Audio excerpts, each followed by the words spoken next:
folks, back on the Bossman show. New coach of George Mason, Tony Skinn, going back to his alma mater he played at. Brother Tony, how you doing, man?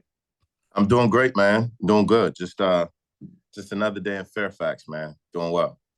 I hear that, man. And man, how does it feel to be back home, man? You know, you played there. Before you went to play ball over in Europe there, man. So how does it feel coming back after 17 years, man, back where you played, where you got kind of grew as a man into? Yeah, it's it's an unbelievable feeling. I've been here now 2 months plus, and I'm still every day I wake up, I'm like, man, I can't believe I got this job. I actually found a picture that I tweeted earlier today. I found a picture of me literally when I was a baby here. And Wow. it just kind of took it back, man, because again, when I first arrived on this campus in 2004, I really didn't have any type of idea what was in store for me, man. And so to see that full circle 17 years later, man, it's an honor, it's a blessing, and I'm just living in the moment. I hear that, Tony, man. Let me ask you this, man. What made you want to get into coaching? My dad's a coach. He's 84 years old in August, man. He still has his legal pads out, taking notes. We watch games. So he's talking about, side pick and roll, drop coverage. 84 years old, he's still out people too, Tony. So what made you want to get into coaching, man? I know my dad said he wanted to help young men in Atlanta and help grow young men into successful guys in society. So what kind of got you want to get into coaching Man, after your career playing? what's crazy is that the honest truth is I didn't have a plan to get into coaching. I was very, very fortunate going into my 8th year as a professional.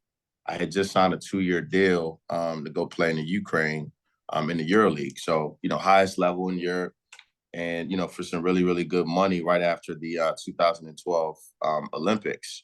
And my career was just right there where, you play another 4 or 5 years at that level, make that type of money, you really can transition into kind of whatever you want.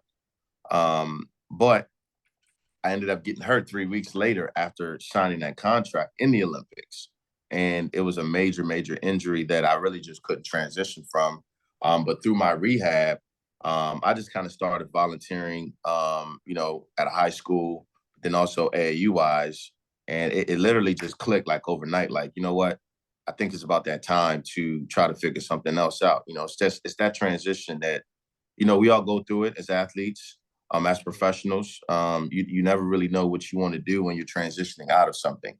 And especially for us as basketball players, when, 29, 30, 31, whatever it is, if you're blessed to be able to play that long, that transition does happen.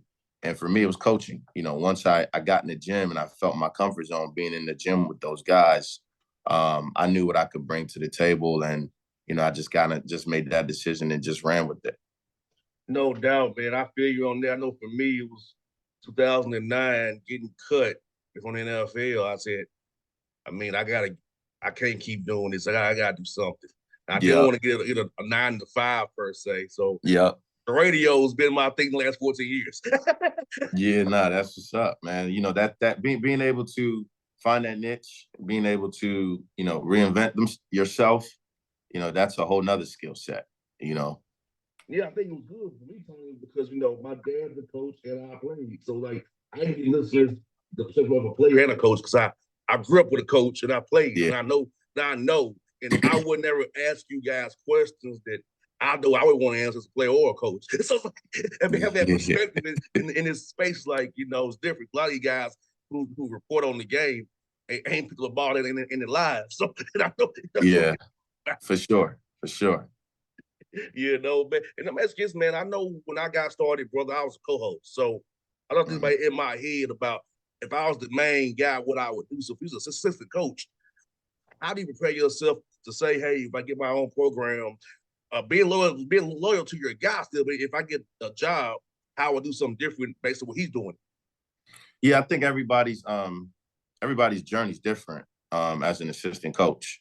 Some people work in certain places and are assistants, and they're just not given certain roles. They're not given certain responsibilities. They don't have autonomy that actually exists in the business, whether people want to talk about it or not. But I was fortunate in my path, man, working around some really, really good people, but also some really, really good coaches. And that helped me tremendously in my growth along the way. Just being able to see different things, being put in situations where I had to make decisions, especially this past year at the University of Maryland with Coach Willard. I knew that, that door could come knocking anytime. And he put me in position to just really, help him with that program in year one. And so it's never going to be a perfect, oh, I've done this, so I know what to do when I'm, in that first sheet. That's never going to be the case. If I told you it was, I'd be lying to you. But being as prepared as possible and preparation for me is everything. And so going into it, you're going to have your turbulence. That's just the normal wear and tear in any business, in any profession. But regardless if you've been coaching for 10 years or if you've been coaching for a year, there's going to always be growth. And, that's just kind of my mindset. And Tony, you're in a tough league. The A10 to me, man, is a tough league. And it sucks you only get one bid because it's such good basketball in the A10, man. It's like it's depth from top to bottom, man. It's just hard. And so many coaches in your league, man. So as you prepare for this journey, man, how's it been kind of studying up a little bit on synergy? The guys who you're going to get come the fall in January and February then. Yeah, I mean, it's I take things for what it is, one day at a time. This is a tremendous league. I had a chance to be a part of the A10 conference a couple of weeks ago, where for me, especially probably being one of the youngest guys in the room, I got a chance to see some of these old vets that I've watched not only as a coach, but even some that I watched coach when I was a player. And so it's always a different light button that comes on in my head because I have to switch my mindset. As a player, you control different things in different ways. But now as a coach, it's a little bit different where you have to, you know, how can I say this respectfully? With all due respect, I'm here to compete, and No doubt. so the fandom goes out of the window. And so again, like you said, it's a tremendous, tremendous league. I have all the respect for this league. I was playing professionally, I believe, or no, I had just retired when they transitioned from the CAA to the A10, and to see the growth and just the additions to this league, I'm excited about it. But like I said, it's one day at a time, man. We got 13 games before we get into that gauntlet, and so Man, you yeah. got to stay focused on that. No doubt, brother, no doubt. And how has it been recruiting wise in DMV? Because since you are nobody can describe it as being a patriot, but you are towards basic patriot through and through. Nobody can say how to do it better than you, man. So how's it been recruiting DMV area, looking for talent there, and also by you being so close to DC and the DMV, getting guys on national scale to want to come there and play and get those internships, get those networking connections because that's important. As you not both know very well, everybody's not gonna go play pro ball. So he had to have some fall back on too. So being in that area, being connect to get things with the government, the people, all that area, man, great opportunity for a young man. Yeah, no, it's been a culmination of just all the things that I've kind of experienced at different levels. My first job was at Louisiana Tech in North Louisiana and in Ruston, Louisiana. And, I didn't have any type of navigation or what to do when I first got that job. But I figured it out real quick. And there's a certain work ethic that you have to have in figuring those things out. And again, that was one of the reasons I was able to make a jump and through the profession, just because of my work ethic and some of the things that I was able to get done and people started to notice. And so you fast forward that to now being here at home in my comfort zone in the very rich DMV. I've said this all the time and I'll continue to say it. There's a little piece of talent for everybody in this area, whether it's GW, whether it's Georgetown, Maryland, American, Howard, the list goes on and on. But, we've gotten a chance to, and a lot of credit goes to my staff and really doing the unthinkable in April with 9 scholarships. And the portal land that we live in and the NIL space that we live in. It's just a culmination of different things that if you don't have a good staff, if you're not in a good location where people actually know you, it makes things so much harder. That wasn't the case for us. A lot of people are obviously familiar with George Mason and what we did years back, And to be able to tie that back into somebody that represents that, it makes the conversation in recruiting a little bit easier. I'm not selling something that I don't know. I'm not selling something that wasn't accomplished. And like you mentioned, my goal is to mentor these guys that come walking in the door, because if I can do it, somebody else can do it as well. And I think that's just been the biggest piece for us in our message, especially in this DMV area. That's the kind of guys that we're looking for, and we've been good with it. We were able to bring in some really, really good pieces in April at this level where, typically you get like one, maybe two if you're lucky of those pieces. I think we got 6, 7 really, really good pieces. So it's been awesome for us. No doubt, Tony. And for your guys' workouts, man, how are those been for you guys? Or seeing kind of what you have to work with, get guys that camaraderie. Because I always felt, Tony, I got better when I was in Nashville, not down here when I'm home by myself. So when I was up in Tennessee, I was always more focused with my guys on my craft and catching balls and getting better. But being down here is like I'm chilling with my homies, So how was that been getting you and the guys together? Nah, it's been them bonds. It's been great, man. Like you said, I know when I played that the rules it didn't allow for coaches to have us in the summer. So if you weren't individually motivated, it just all depends on what you was doing with your summer. And actually that's what made us good in that 2006 years, because, as locals, we loved competing against everybody else in the city. So we would go from different gyms to go work out, things of that nature. But that landscape has kind of changed. And obviously the rules of us being able to be with them for 8 weeks in the summer makes a huge difference. We got started out yesterday. So yesterday was our first day. I'm sorry, Monday was our first day. And we've gone 2 days straight. They have a day off today on Wednesday. We'll go again tomorrow, and then we'll do some conditioning on Friday. But the first 2 days has been awesome. Guys are out of shape, as they should be this time of the year. But getting a chance to get in the gym and just, that's church for us. I'm going to be big on individual work, and got a chance to see, different guys for the first time outside of, obviously what we watched on film, because we have all, basically with the exception of Austin Ball, we all have transfers and returners. So I haven't had a chance to really see each guy in their element, but we've had that in the last 48 hours, and it's been cool. We've had some fun, and we're just going to continuously to use that time to just get better and learn, kind of our system and who we are. No doubt. And for scheduling wise, being the A10, how was it trying to do a non-conference schedule, trying to get guys to come play at your place, not be on the road so much? I don't know if they get too many money games per se, but how was that being trying to make the schedule? I know a lot of probably done for you this year at least, but how's it been go try to schedule down the road? Yeah, scheduling it's complicated, man, because I've been on the other side of it. I spent the last 2 years in the Big Ten, and prior to that, for 3 years, I was in the Big East. And so I understand the value of bye games.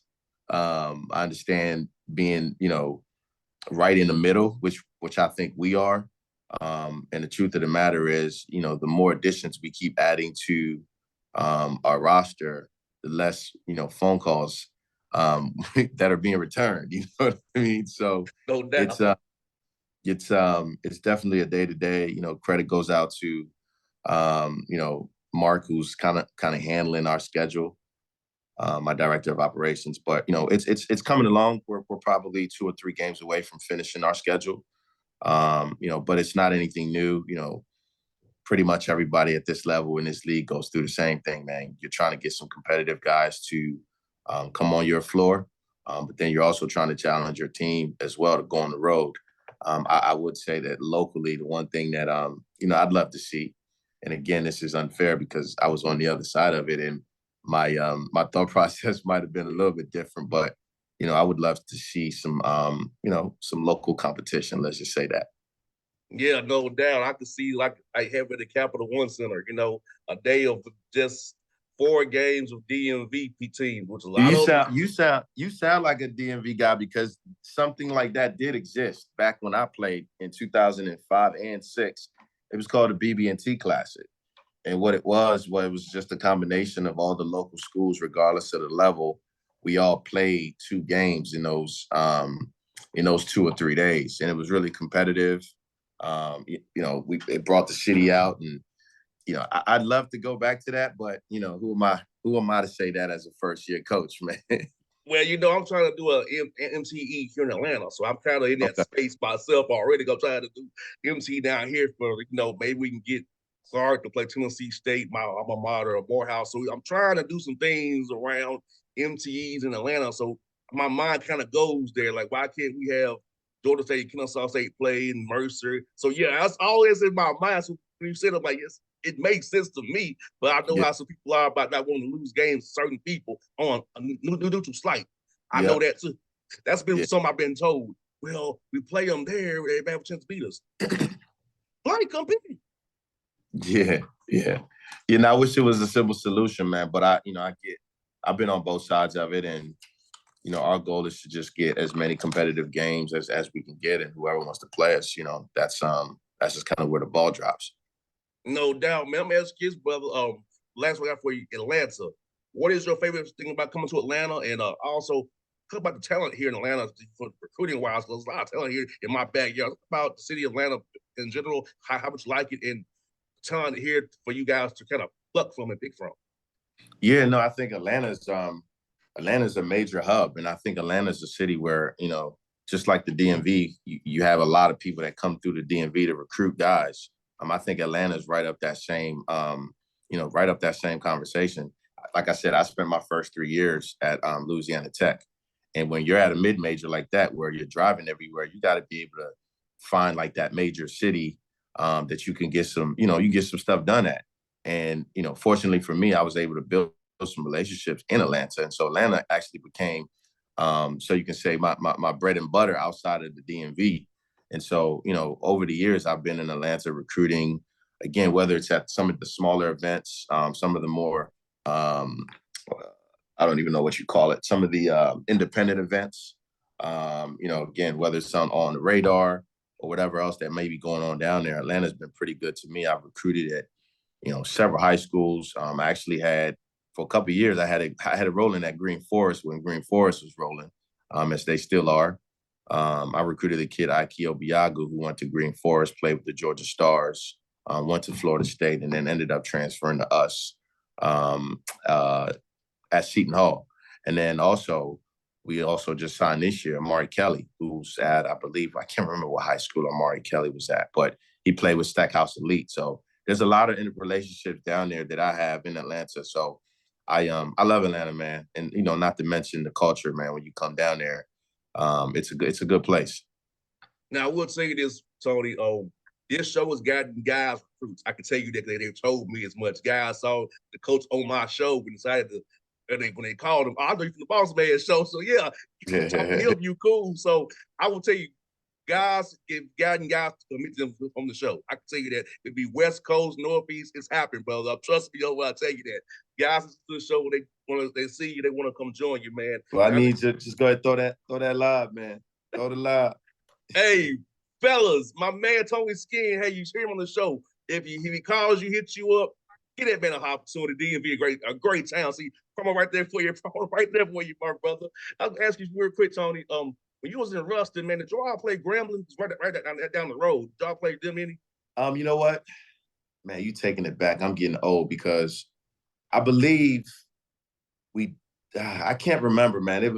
I believe we might have played Grambling. Grambling, like you said, Grambling and Ruston, it's the same damn city. There's literally 1 mile that separates the campus. And I was always at Grambling because we would take some of the recruits there, and vice versa. And I had a really good relationship with the coach there that was there at the time, and even the new coach that's there now. I want to say we might have played Grambling on a neutral floor, though. We might have played Grambling in Shreveport. I got to fact check that. Don't quote me on that. Yeah, because I know I've been down to Grambling a few times myself. It's like, and I know it's right there. It's right there. It's literally right there. Yeah. Yeah. So yeah, it's like a good little hub right there, and fellas want to go down and get you a African queen right down the street, brother. Get you a queen down the street. You want to get you a queen. That's a good way. That's a good way to put it, right? That's a great way to put it. You want you a good African queen down the street. He down the road, for sure. You found you. Yeah. Hey man, it's been fun to catch up with you, Tony. It was fun, man. I'll see you in the ATL, my brother. Nah, for sure, man. I appreciate you having me on. Anytime. All right.